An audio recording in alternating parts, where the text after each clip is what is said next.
ከዋጀን በኋላ ለአምላካችን መንግስት ካህናትና ነገስታት አደረገን ይልና በምድርም ላይ በሰማይም በምድርም ላይ ይነግሳሉ ብሎ ይናገራል። የክርስቶስ ትምህርት ሰዎች በፍጹም ነፃነት እንዲመላለሱ ያደርጋቸዋል። የእግዚአብሔርም የልብ ፍላጎት እሱ ነው።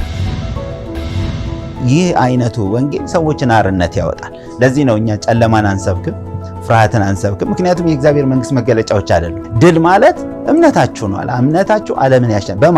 በክራይስት ላይ ያለን እምነት። ለምን? ክራይስት ዓለምን አሸንፏል። ስለዚህ ጽድቅ በሚባል በር በኩል ሰው ወደ እግዚአብሔር መንግስት ከገባ ሰላም አለው። እንደገና ደግሞ በደስታ ነው የሚኖረው። የመንግስቱ ወንጌል ሲሰበክ በሁለንተና ሰውን ሙሉ እያደረገ ነው የሚሄደው። ለምን አብርሃም አይተው እንደሆነ የሰዶም ንጉስ እንኳን መጥቶ ሊባርከው ሊሰጠው ሲል እኔ ካንተ የጫማ መዛቢያም ቢሆን እንደው እንኳን አልወስድም ማለት። ለምን አለ? አንድ ጊዜ እጆቼን ወደ ልዑል አምላክ አንስቻለሁ አለ። ወደ ላይ ያነሳ እንዴ ወደ ጎን አይለምንም፣ አይዘረጋም። ምንጬን ካንተ ጋር አደረገው። ምንጬ ከላይ ነው። ልክ ይሄንን ብሎ አልፈልግም እንኳን 15:1 ሲጀምር ከዚህም ነገር በኋላ እግዚአብሔር ለአብርሃም ተገለጠለትና እኔ ላንተ ጋሻ ነኝ እና በጣም ደስ ይላል። አየህ ከዚህ ነገር በኋላ ካለ ምንድነው አብርሃም ራይት ምርጫውን ካስተካከለ ልክ ትክክለኛ ምንጬ ጋድ ነው ባለ ጊዜ እግዚአብሔር ከሱ ጋር ሰርቶለታልና እኛ እዚህ ጋር ለእግዚአብሔር ለሆነው ነገር እውነተኛ ለሆነው ነገር የስኬት ኢያሱ ስኬት ማለት ኢያሪኮ ማፍረስ አይደለም። ስኬት ማለት ጠላት ማጥፋት አይደለም። እንዲህ አይደለም። እንዲህ ስኬት ማለት ይሄ ካንተ ጋር ሲሆን የዚህ ቃል ካንተ ጋር ሲሆን ነው ብሎ ጋድ በጊዜ ነግሮታል። ያችን ነገር ከጣላት እዚህ ጋር ያለው ነገር ሁሉ ይጠፋል። እችን ነገር ከያዛት ደግሞ እዚህ ጋር ያለው ነገሮች ሁሉ ይመጣሉና ፕራዮሪቲ ለቃል መስጠት በጣም ወሳኝ ነው። የሚገርም ነገር ነው የተነሳ ያለው። እንደው እንቀጥላለን ውይይታችንን። ግን በጣም የሚገርመው ነገር በውጭ ሀገር የሚኖሩ ፈረንጆች የውጭ ዜጎች እኛ እንደው አፍሪካ ውስጥ ስላለን ብቻ ሳይሆን አሁንም መንፈሱ ግን እዚህም ይኖራል ብለን መጠርጠር አለብን። ወንጌል ሲነገራቸው ምን ይሰራልኛል እግዚአብሔር የሚያስፈልገኝ ነገር ሁሉ አለኝ ይላሉ። ስኬት የስኬት ጣሪያ አለኝ we don't need God ይላሉ። ቅድም አንተ 73 ላይ እንዳነበብከው ምን ያደርግልናል አይነት ነገር እግዚአብሔርን ምን ያደርግልናል የሚል መንፈስ አለ። አሁንም ይሁን ሰዎች በራሳቸው ጥረት የልባቸውን መሻት ለማድረግ ሲሮጡ ኢቨንቹዋሊ በአፋቸው ባይሉትም እግዚአብሔርን አይፈልጉትም። they don't need God በተግባራቸው ማለት ነው። ስለዚህ ምንም ክርስቲያንም ሆነው ባይብልም እያነበቡ እግዚአብሔርን አመልካለሁ እያሉ ጌታንም አገለግላለን እያሉ እግዚአብሔር ለነሱ ቫልዩ የለው። የስኬታቸው ምንጭ እግዚአብሔር አይደለም ማለት ፕራክቲካል እግዚአብሔር አይደለም። ለምን? እጆቻቸው ብልጠታቸው ኮኔክሽኖቻቸው ስላመጡላቸው ልባቸውን ወደዛ መልሰዋል። ምን ይላል ኤርሚያስ ምዕራፍ 17 ላይ? በሰው የሚታመን ስጋ ለባሹን ብቻ አይደለም ልቡንም ከእግዚአብሔር የሚመልስ ይላል።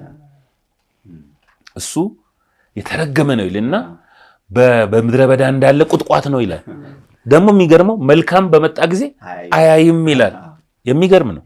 እና አንዳንድ ጊዜ ስኬታችን ምንጩን ካላወቀ አፖስቶል እሱ ጋር በጣም የሚገርመኝ ቃል ስላነሳ ደስ ብሎኝ መልካም ሲመጣ ምን አያይም ይላል እሱ። እና ደግሞ ሰው በሌለበት ይልና ጭው ባለ ምድረ በዳ ይኖራል። ሰውን እኮ ነው ተስፋ ያደረገው፣ ግን የተስፋ ያደረገውን እንኳን አያገኘውም ሰው በሌለበት። እሺ ቀጥላ።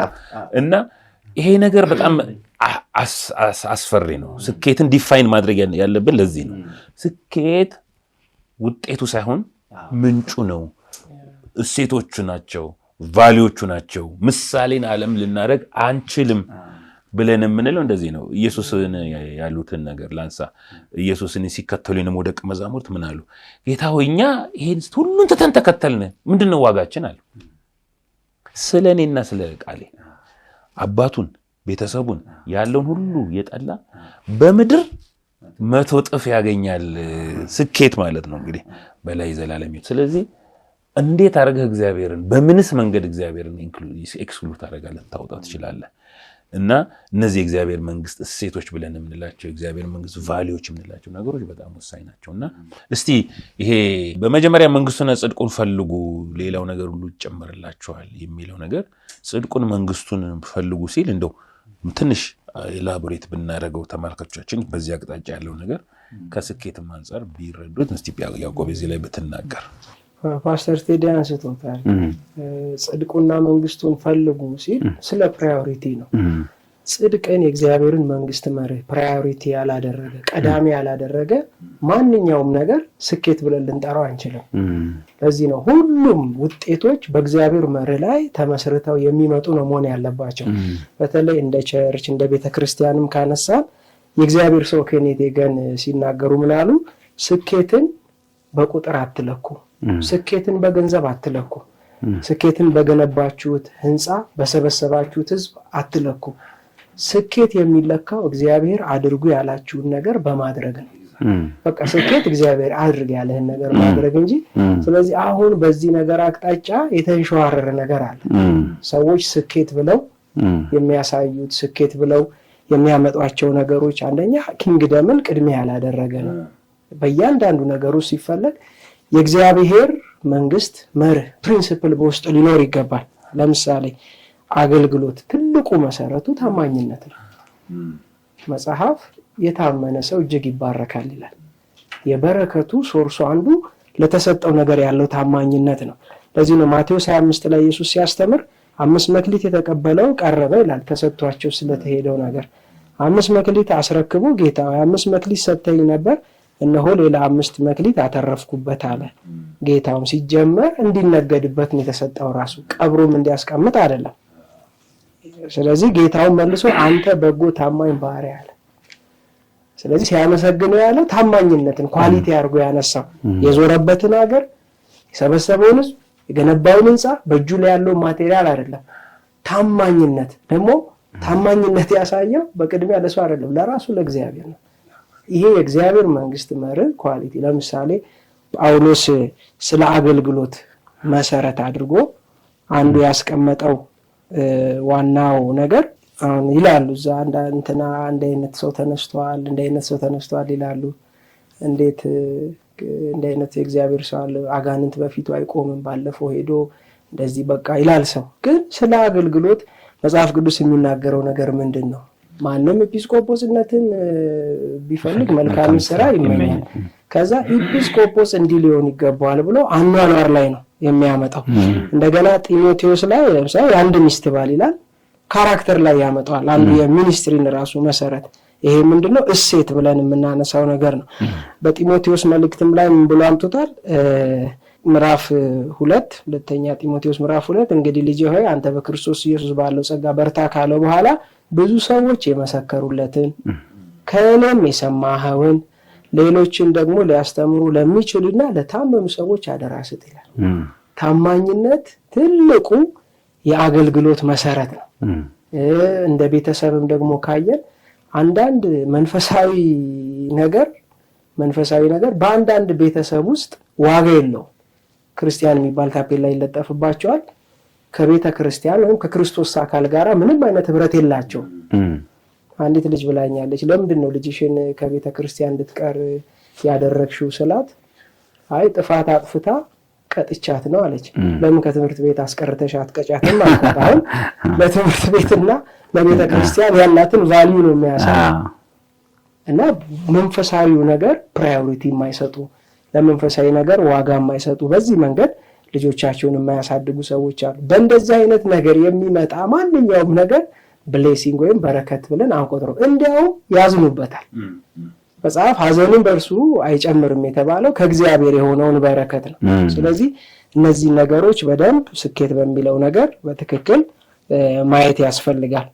አንድን ምሳሌ ኢየሱስ የሰጠውን ብንመለከት ደስ ይለኛል። ለምን ባለፈውም ሳምንት ያነሳ ነው አለ መንገድ በምን አይነት መንገድ ተሂዶ ነው እንደዚህ አይነት ውጤት ላይ የተደረሰው የሚለውን ነገር ያንን ስናይ ነበርና ኢየሱስ ሲያስተምር ምን አለ?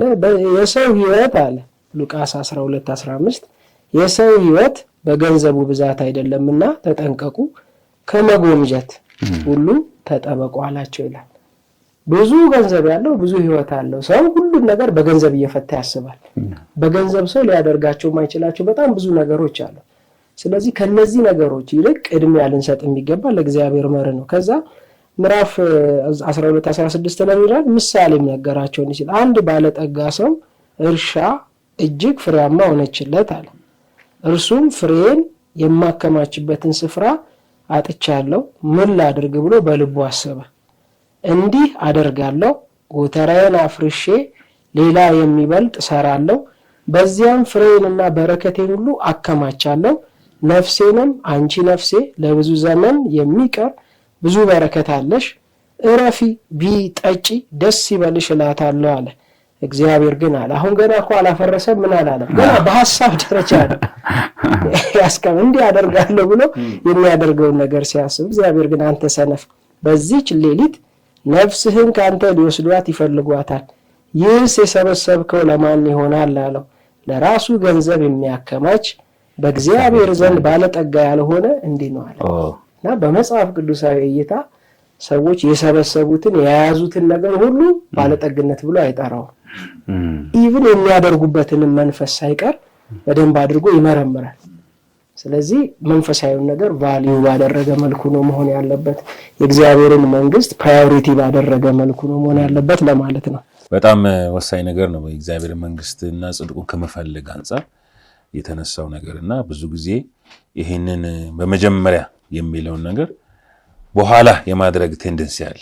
በመጀመሪያ መንግስቱና ጽድቁን ፕራዮሪታይዝ ማድረግ የሚል ነገርና ይገርማል። አሁን እንደው በመድራችን በቤተክርስቲያን ደረጃ ስኬት ተብሎ የሚጠሩ ነገሮች የህዝብ ብዛት፣ የቦታ ጉዳይ፣ የመሬት ጉዳይ ነውና አንዳንድ ሰዎች መሬት ለማግኘት የሚያደርጉት ተጋድሎ ያሳፍራል። አንዳንድ ጊዜ እንደው በገንዘብ የሚሄዱ አሉ፣ ተሰማለ፣ በኮኔክሽን የሚሄዱ አሉ፣ በጓሮ የሚሄዱ አሉና ይሄ ጽድቅን ባልተከተለ መንገድ የእግዚአብሔርን መንግስት ባለማስቀደም የሚደረጉ አካሄዶች ሲበዙ ትመለከታለህና ይሄ በመጀመሪያ መንግስቱን ጽድቁን የሚለው ነገር በጣም ወሳኝ አለ።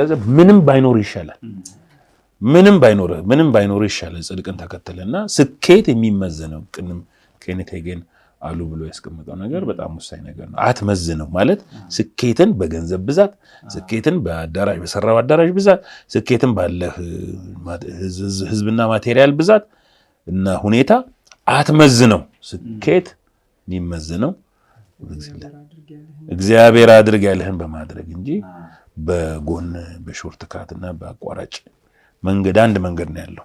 ያንን መንገድ መጠብጠብ አለብን ብዬ አምናለሁ ነው። ትልቅ ነገር ነው ያነሳው። ሌላው እንግዲህ እዚህ ባለፈው ከሌሎች ወንድሞች ጋር መጽሐፍ ቅዱስ ስናጠና እዚህ ሁለተኛ ጢሞቴዎስ ምዕራፍ 2 ላይ ከክፉ ጎልማስነት ምኞት ግን ሽሽ፣ በንጹህ ልብ ጌታን ከሚጠሩ ጋር ጽድቅን፣ እምረትን፣ ፍቅርን፣ ሰላምን አጥብቀህ ተከተል ይላልና በጣም እንደው ልቤን የነካው በንጹህ ልብ ጌታን ከሚጠሩ ጋር ይላል። በሌላ አነጋገር ስኬት አሁንም ከአሶሲዬሽን ጋር የተያያዘ አይደለም ወይ? አንዳንድ ጊዜ አብረን የምንውላቸው አብረን የምንጣመዳቸው ኢየሱስ ክርስቶስ እኔ የዋህ በልቤም ትሁት ነኝ ከኔ ተማሩ አለ፣ ቀንበሬን በላያችሁ ተሸከሙ አይደለም የሚለው። ይሄ ከኢየሱስ ጋር ሊኖረን ስለሚጋ መመጣመድ ነው የሚናገረው ይላሉና ይሄ በሬ ሲታረስ ሁለት በሬ ነው አብረው የሚጣመዱትና አብረው መሄድ የሚችሉትና ይሄ አሶሲዬሽን የምንለው ከማን ጋር ነው ህብረት የምናደርገው? ህብረታችን ከማን ጋር ነው የሚባለው ነገር እንደውም ጳውሎስ እንደ ስጋት ሲያስቀምጠው ነው ያለ ክፉ ባልንጀርነት አይደለ?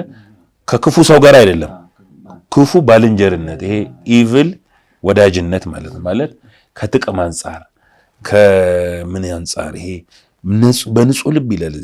በንጹህ ልብ ጌታን ከሚጠሩ ጋር ጽድቅን፣ እምነትን፣ ፍቅርን፣ ሰላምን አጥብቀህ ተከተል ይላል። ስለዚህ ለውድቀታችንም ለስኬታችንም እነዚህ በዙሪያችን ያሉ ሰዎች ኮንትሪቢዩሽን አያደርጉም ወይ ኮንትሪቢዩሽን የላቸውም የሚለውን ነገር እንደው አብረን ብንመለከት በጣም ትልቅ ነገር ነው አፖስትል። ምክንያቱም ሰው አንዳንዴ ስኬት ብሎ የሚቆጥረው ነገር ከእውቀት አይደል የሚጀምረው። አንድ ነገር ይሄ ነው በቃ ስኬት የሚለው አመለካከት ትክክል ካልሆነ ሁሉ ነገር ይስታል እዛ ጋር እና መጀመሪያ በእግዚአብሔር አይነት እውቀት ሰው መሞላት አለበት። ያ ይመስለኛል አንዳንዴ ይሄ ነው በቃ ድል ሰው ያለውን ነገር ሁሉ ለማድረግና እኔም አለኝ ብሎ ለማሳየት ከምናደርገው ነገር አንጻር ብዙ ስህተት ውስጥ ሰው ይገባል። ምክንያቱም እግዚአብሔር ግን የቱ ነው ደስ የሚለው? ጌታ በምንድን ነው? አሁን ኤፌሶን 5:9-10 ምን ይላል? የብርሃኑ ፍሬ በበጎነትና በጽድቅ በእውነትም ሁሉ ነውና ለጌታ ደስ የሚያሰኘውን እየመረመራችሁ እንደ ብርሃን ልጆች ተመላለሱ እና የብርሃኑ ፍሬ የሚባል አለና ደግሞ በበጎነትና በጽድቅ ውስጥ ነው እንጂ በሌላ ነገር ውስጥ አይደለም። ስለዚህ እግዚአብሔር የሚደሰተው በምንድን ነው? እግዚአብሔር መቼስ ያለ እምነት ደስ አይሰኝም። ስለዚህ እግዚአብሔር ደስ እንዲሰኝበት አንድ ነገር ከፈለገን እውቀታችን መስተካከል አለበት፣ እንደ እግዚአብሔር ቃል መሆን አለበት፣ የምናደርጋቸው ነገሮች በእምነት መሆን አለበት። እነዚህን መደርደር የፈለኩት ለምንድን ነው? ከዛ ይሄ ከተስተካከለ ውጤት ብለን የምንረካው እግዚአብሔርን በምናስደስትበት ህይወት ነው የሚሆነው እንጂ ባለን ነገር እግዚአብሔር እኮ መቼም ባገኘኸው ነገር አይደለም የሚደሰተው፣ በማመንህ ነው ጌታ የሚደሰተው እንጂ ይሄን አለኝ ለጌታ እኮ ያማረ ነገር እንስራ ብንልም እኮ ዳዊትን አላየውም? ቤተ መቅደስ ሰራላታለሁ ብሎ በቃ እዚህ አይ አንተ አትሰራልኝም ማለት እና እግዚአብሔርን አስደስታለሁ ብሎ ነው እሱ የተነሳው። ግን ትክክለኛ መንገድ አይደለም። አንተ የደም ሰው ነህ አትሰራልኝም፣ ልጅ ሰለሞን ይሰራል አለ እና እግዚአብሔር ለቤቱ ብቻ ቢሆን ኖሮ አቤት ዳዊት መልካም አስበሃል ነበር የሚለው። ግን የእግዚአብሔር ሁሌ ሀሳብን ይመዝናል አይደል? ልብን ይመዝናል። በሰው ውስጥ ብዙ ሀሳብ ቢኖርም የሚጸና እግዚአብሔር ምክር ነው። ብዙ አይዲያዎች ሊመጡብ ይችላሉ። ግን እግዚአብሔር የመነሻ ሀሳብህን የተነሳበትን ሞቲቮችን ሁሉ ጌታ ይመዝናቸዋል። ስኬቶች አንዳንዴ አፖስትል አሁን ያልከው የህዝብ ብዛት፣ መሬትን በመያዝ ንብረት እኮ በመሰብሰብ ማለት ነው። የሆነ ነገር አለ ይሄ አለኝ እኮ ለማለት ነው አይደለ? ይሄ አለን ለማለት ነው። ግን ትክክለኛው አለህ እኮ እግዚአብሔር አለህ ያለህ ነው። ለአንተ አለህ ያለህ ነው ሀብትህ እንጂ አንተ የምትሰበስባቸው ነገሮች በእግዚአብሔር ፊት ቫልዩ ላይኖራቸው ይችላል። እና ትንሽ መጨመር የምፈልገው ሰዎች በመንፈሳዊ ህይወት ውስጥ ስናየው መንፈሳዊ ህይወት ሰው ያመንከውን ነው መኖር ያለብህ። ትምህርትህና ውጤትህ አንድ ካልሆነ ትክክል አይደለም። እግዚአብሔር የምናገኛቸውን ነገሮች ሁሉ የትምህርቶቻችን ውጤት ካመንበት ነገር ውስጥ ማውጣቱን ነው የሚያየው። ካመንክበት ነገር ነው ያወጣኸው ወይስ ዝም ብለህ ነው ያመጣኸው? እግዚአብሔር ምንም ነገር በሰበሰብከው ስለማይደሰት ያመንከውን ፍሬውን ነው ማሳየት ያለብህ። ለዚህ ነው አሁን እንደው ለሰዎች እውነትን፣ ጽድቅን ስለ ገንዘብም እኮ መማር አለባቸው። አንዳንዴ ሰዎች እንዴ ስለ ኢየሱስ አይሰብኩም እንዴ ስለ ገንዘብ ነው እንደሚያስተምሩት ይላሉ። እና ከዛ ኢየሱስን እዚህ ጋር መንፈሳዊ መንገድ ይሄኛውን ደግሞ አንተ ተባሩጠ የምታመጣው ካረጉት ይለያየ። ለምን እኛ ግን ምናምነው መንፈሳዊ ምን በላው ምን ጠጣው ምን ለብሰው ምን ምንለው ይህም ሁሉ ይጨመርላችኋል ያለው ሁሉ በእግዚአብሔር አይዲያ ውስጥ እንጂ ምበላውን በኔ ምለብሰውን በኔ ምጸልየው በጌታ የሚባል ነገር የለም። ምጸልየውን በጌታ ምትበላውን በጌታ ሁሉ ነገር በመንፈሳዊ ነው። ስለዚህ ነው ስለ ሁሉ ነገር ሰው ማወቅና መማር ያለበት። አንድ ጥቅስ ኢሳይያስ 5:13 ላይ ምን ይላል? ስለዚህ ሕዝቤ ወደ ምርኮ ሄዱ ይላል፣ ጌታን አላወቁትምና ከበርቴዎቻቸው ተራቡ፣ ሕዝባቸውም ተጠሙ ይላል። ጌታን ስላላወቁት ሕዝቡ ወደ ምርኮ ሄደ ይላል። አላወቁትም። ለምን? እግዚአብሔር ምን እንደሚፈልግ በሰው ላይ ምን ማድረግ እንዳለበት አልገባቸው። ስለዚህ ለምርኮም የዳረጋቸው ከበርቴዎቻቸውም የተራቡት ህዝቡም ሁሉ የተጠሙበት ዋና ምክንያት ጌታን አለማወቅ። አይ ከእግዚአብሔር ጋር ትተላለፋለህ ማለት ነው። እሱ የሚፈልገው በአንተ ህይወት ውስጥ ሊሰራ የሚፈልገው ነገር አለ። አንተ ደግሞ እግዚአብሔርን ያስደስተዋል ብለህ የምታስበውን ነገር ሁሉ ታደርጋለህ ማለት ነው። እግዚአብሔር ቸርች ስለሰራንለት ነው እንደሚደሰተው? ምን ስላደረግንለት ነው? እግዚአብሔር በእውነት መሄድን ነው ይፈልጋል። አንዴ አፖስትል ገና ትምህርት ውይይታችንን ስትጀምር የጠቀስካት በነፍስ እንደሚከናወን ካለ በኋላ ወረድ ብለህ አንብበሃት ነበር። አዎ በጣም ትልቅ ሀሳብ ስለሆነች ላንሳት። እያነበብክ እያለ በጣም ደስ ብሎኝ ነበር። ቁጥር 2 ላይ 3ኛው ዮሐንስ መልእክት እንደዚህ ላይ ወዳጆ ነፍስ እንደሚከናወን በነገር ሁሉ እንዲከናወንልና ጤና እንዲኖርህ እጸልያለሁ። ወንድሞች መጥተው አንተ በእውነት እንደምትሄድ ስለ እውነት መሰክሩ እጅግ ደስ ብሎኛል። ልጆቼ በእውነት እንዲሄዱ ከመስማት ይልቅ የሚበልጥ ደስታ የለኝም። አየው ሰክሰሱን ከምን ጋር እንዳገናኘው? ከእውነት ጋር ነው ያገናኘው። እና በነፍስም በነገር ሁሉ የሚከናወንለት ይሄ ስለ ጋይዮስ ነው የሚጽፈውና ይሄ ሰው ምንድን ነበረ ትልቁን መንፈሱን የዮሐንስ የልብ ጥማቱ ስናየው በእውነት ስለሄድክ ነው በቃ ጋይዮስ በእውነት ሲሄድ ስላየው ፕሬ የሚያደርግለት ለሱ የሚጠማው መንፈሳዊ ቅናት እግዚአብሔራዊ ቅናት የሚቀናለት ምንድነው በቃ በነገር ሁሉ ይሄ ሰው ተከናውኖለት ለምን ትሩዝን ይዟል ማለት ነው ለምን ልጆቼ በእውነት ሲሄዱ ከማየት በቀር ከዚህ የሚበልጥ ደስታ የለኝም እና አንዳንዴ ይችን ማጥራት የፈለኩት ምንድነው እግዚአብሔር ደስ ይለዋል ይሄው ይሄን እናረግንለት ይሄን እናረግን ብለው አሁን ቅድም እንዳልከው በሙስና ሁሉ እኮ ልትሄድ ትችላለህ አይደል በሙስና አድርገህ እኮ ለእግዚአብሔር ልታስደስተው ነው ማለት እና ጌታ በዚህ ለአንተ ይሄንን አረኩልህ ይሄ ሁሉን ያረኩልህ ለአንተ ስንመጥል እግዚአብሔር እኔ በዚህ ደስ ይለኛል አይደለ ይሄንን አርግልኝ ብዬሃለሁ ይሄንን ማን አርጋለህ ነው እግዚአብሔርም ለምን የሚፈልገው በእውነትና አይደል በበጎነቱ በጽድቅና በእውነት ነውና ይላል የብርሃኑ ፍሬ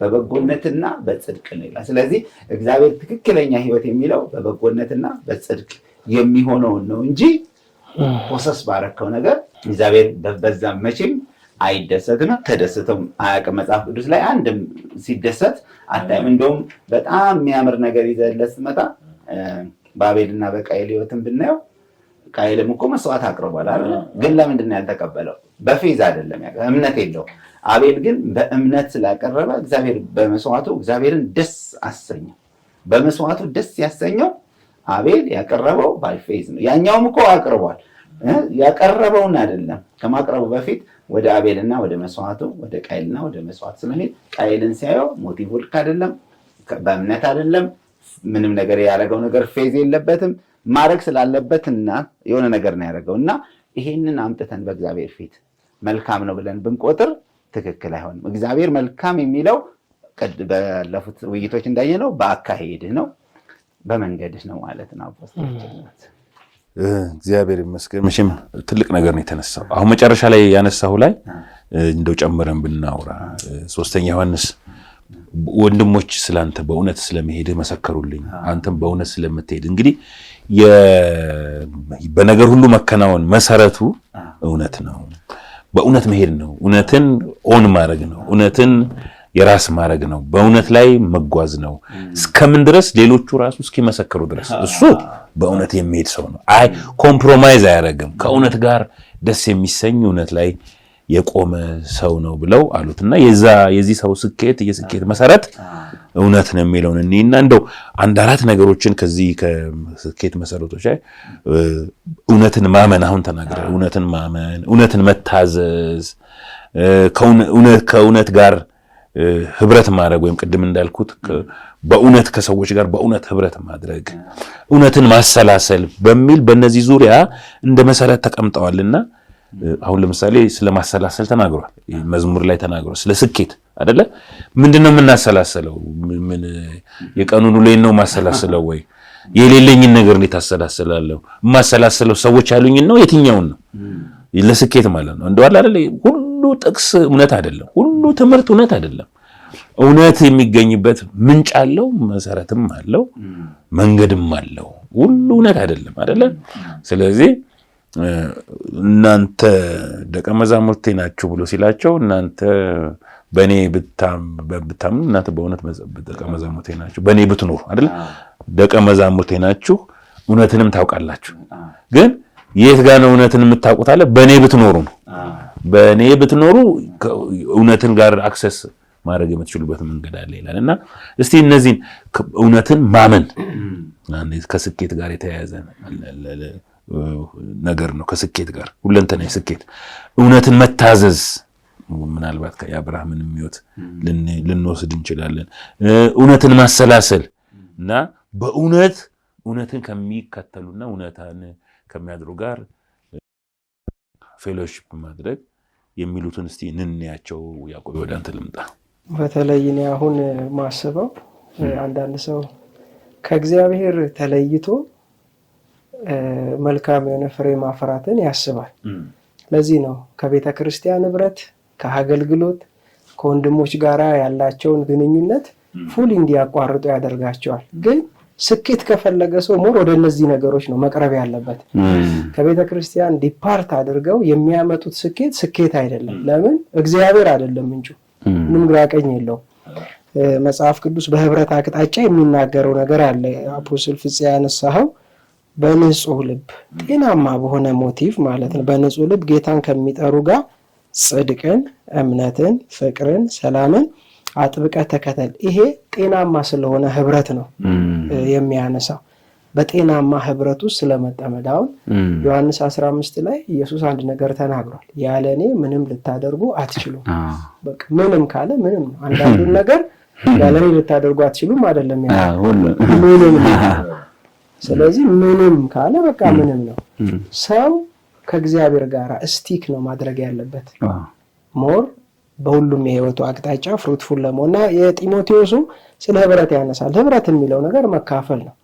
ለዚህ ነው አብርሃምን ስናይ እግዚአብሔር ሲጠራው አባቱ እንደሞተ ምዕራፍ 11 ላይ ይናገራል። ምዕራፍ 12 ላይ ከኖረበት ሀገር እግዚአብሔር እንዴት ጠርቶ እንዳወጣው፣ ከዛ በኋላ ደግሞ ከሎጥ እንዴት እንደተለየው። ለምንድን ሎጥም ቢሆን የኖረበት መንገድ እግዚአብሔር ለሰጠው ጥሪ እንቅፋት ነው የሚሆንበት። እግዚአብሔር ዲፓርት እንድናደርግ ይፈልጋል። በተለይ አንዳንድ ጊዜ እኔ ስለ አሳማ ምንም እውቀት አልነበረኝም እና አንዴ ጉድጓድ ውስጥ ወድቆ አይቼ በቃ መኪና ገጭቶ እዛ ውስጥ የጣለው መስሎኛል። በጭቃ ተለውሷል። በጣም ነው የሚያሳዝነው። ምን አይነት ክፉ ሰዎች ናቸው ገጭቶ እዚህ ውስጥ የጣሉት ብዬ ልክ ሲሄድ ጭራውን አንቀሳቀሰ። ለካ ተመችቶታል። ባህሪው ነው፣ ኔቸሩ ነው እንደዛ። ብዙ ክርስቲያኖችን በማይመች ኮንዲሽን ውስጥ በብዙ ምቾት የሚኖሩ አሉ። እንደ ሎጥ የተበላሸ ህብረት ውስጥ ተቀምጠው የሆነ አፍርተው በእጃቸው የያዙት ነገር አለ። ፕሪንሲፕሉ እግዚአብሔር ስለሆነ መጥፋቱ አይቀርም። ኢየሱስ ሲያስተምር ቃሌን ሰምቶ የሚያደርግ አለ፣ ቤቱን በአለት ላይ እየሰራ ልባምን ሰው ይመስላል አለ። ሁሉ ነገር እንደሚፈተን መጽሐፍ ይናገራል። በሁለቱም ቤቶች ላይ በአሸዋ ላይ ተመሰረተ አለ፣ በአለት ላይ ተመሰረተ አለ። ሁለቱም ቤቶች ላይ ተመሳሳይ የሆነ ነገር መጣ። ያ በአለት ላይ ስለተመሰረተ አልወደቀም ይላል። ይሄኛው ግን አወዳደቁ ሁሉ ታላቅ ሆነ ነው። ሰው የጸናን ነገር በእጁ መያዝ ከፈለገ በእግዚአብሔር መርህ ላይ መመስረትና በእውነተኛ ህብረት ውስጥ መቀመጥ። በተለይ ፋይናንሻሊ ፍሩትፉል የሆኑ ሲመስላቸው ከቤተ ክርስቲያን ዲፓርት አድርገው ኢቭን በቤተ ክርስቲያን ላይ ኮሜንት ያላቸው ብዙ ሰዎች አሉ። የሚመክሩ አገልጋዮችን እንደፈለጉ መገሰጽ፣ አገልጋዮችም የእንደዚህ አይነት ሰዎች እጅ እንዲያርፍባቸው ጭንቅላታቸው መስጠት የለባቸው። ከእንደዚህ አይነት ሰዎች ነፃ ነው መሆን ያለባቸው። እንደ ጳውሎስ አንተም ገንዘብህን ጥፋ ብለው የመናገር ኮንፊደንስ። ጳውሎስ እኮ አንዱ የህይወቱ ኳሊቲ እኮ ይሄ ነው። የማናችሁንም ወርቅ አልተመኘንም ማለት በእናንተ መካከል በገዛ እጆቻችን እየደከመ ይላል ኤፌሶን ቤተክርስቲያንም ሲናገር። እና ሚኒስተር ይሄን ማለት ንጽህና ሊኖረው ያስፈልጋል። እንደገና ሳሙኤልም በመጨረሻው ጊዜ ንጉሥ አንግስልን ብለው ሲያናገሩት ይህንን ነገር ነው ማንን ቀማን ብሏል። ይሄ የሚኒስትሪ ንጽህና ነው። ከሰው መንትፌ ከሰው ሰብስቤ ሰው ማኒፑሌት አድርጌ አታልዬ በመገነባው ነገር እግዚአብሔር እሰየው አይልም። እግዚአብሔር አይደሰትም። የእግዚአብሔር ደስታ ፈቃዱን በማድረግ ውስጥ ነው ያለው። ፈቃዱን ስናደርግ እግዚአብሔር፣ ስለዚህ የሚፈልጉትን ግብ ለማምጣት ሮንግ አሶሲዬሽን ውስጥ ይገባሉ። የተበላሸ ህብረት ውስጥ ይገባሉ። ህብረት የሚለው ደግሞ ቃሉ ምንድነው? መካፈል ማለት ነው። ከዚህ የተነሳ ሲነሱ እግዚአብሔር የሰጣቸውን ራዕይ ብዙ ሰዎች እንደ ኮንትሮባንድ ዕቃ በየመንገዱ እያራገፉት ነው የሚሄዱት። ሲነሱ የያዙት ነገር ነበር። አሁን ግን ውጤት ለማምጣት ካገኙት ነገር ጋር አብሮ አሶሴት ያደርጋሉ። ይሄ ግልጽ የሆነ የሚታይ ነገር ነው። ፍሬ በዚህ ማካሄዳቸው ደግሞ ይላል የጴጥሮስ መጽሐፍ፣ በዚህ ማካሄዳቸው የእውነት መንገድ ይሰደባል ይላል፣ የብዙ ሰዎችም ልብ ይከተላቸዋል ይላል። ይሄ ለክርስቶስ አካል ካንሰር ነው፣ በጣም ጉዳት ነው። ለምሳሌ ቸርች ራዕይ አላት፣ ቸርች መልእክት አላት። በሁለቱ ነገር ላይ ተመስርታ ነው የምትበዛው። ራዕይዋን ጥላ መልእክቷን ጥራ። ይሄ ማለት እኮ ፍጻሜው የቱ ጋር እንደሆነ የማይታወቅ የሩጫ ውድድር ማለት ሁሉ አለክልኮ ነው የሚወድቀው። ፍጻሜ አላት፣ የተሰጣት ራዕይ አለ፣ ይዛ የምትሄደው ተልኮ አላት። ይሄን ተልኮ ይሄን ራዕይ ጥላ የማያስፈልግ አሶሲዬሽን ውስጥ ገብታ የምታመጣው ነገር ከቪዥን ውጪ ነው የሚያደርገው። ለምሳሌ የራዕይን ባህሪ ስናይ ራዕይ አቅጣጫችንን እንዳንለቅና የመጣውን ነገር ሁሉ ተከትለን እንዳንሄድ ያደርገናል። ከመጣው ነገር ጋር ከነፈሰው ጋር አንነፍስም።